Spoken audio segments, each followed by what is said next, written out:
Point 2. Fort Taillac. Vous êtes devant ce que l'on appelle communément un abri sous roche. On en trouve énormément dans la vallée de la Vézère. Ces abris ont permis aux hommes préhistoriques d'établir leur campement. Donc les préhistoriens sont quasiment sûrs de dénicher des traces d'occupation sous ce genre de rochers. Ce n'est pas pour rien que messieurs Lartet et Christie sont venus fouiller dans cette vallée. Mais attention, ce ne sont pas les hommes qui ont creusé ces abris. Leur formation est naturelle. La Vézère que nous connaissons aujourd'hui s'écoule paisiblement. Mais il n'en a pas toujours été ainsi. Au temps préhistorique, la rivière coulait dans plusieurs lits pendant les glaciations. Au moment du dégel, ces lits se gorgeaient d'eau et se rassemblaient en un seul fleuve particulièrement puissant.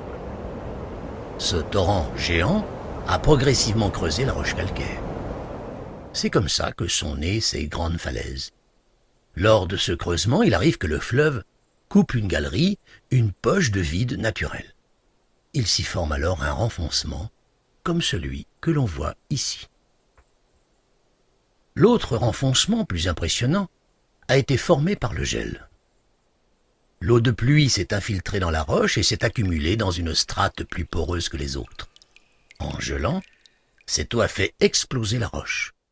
Puis la rivière a continué à creuser son lit. Pour en revenir à notre abri, sachez qu'il n'a pas été habité que par des hommes préhistoriques.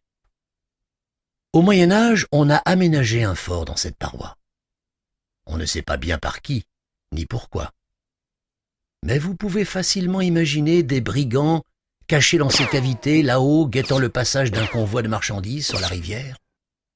Et oui, à l'époque, il n'y a pas encore de route à cet endroit, ni de train. Ces roches ont pu aussi servir de refuge pour des bergers ou de rempart contre les ennemis, car les Vikings ont probablement remonté cette rivière lors des invasions.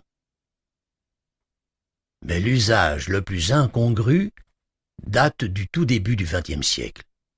Il y avait ici une guinguette et un hôtel. La préhistoire attire les premiers touristes. On leur sert un verre de chartreuse là où nos arrière-ancêtres dégustaient du renne. L'aubergiste qui s'est installé d'une façon si originale se nomme Galou. Il était aussi préhistorien amateur et a certainement emporté quelques trouvailles. Continuez à longer la Vézère. Le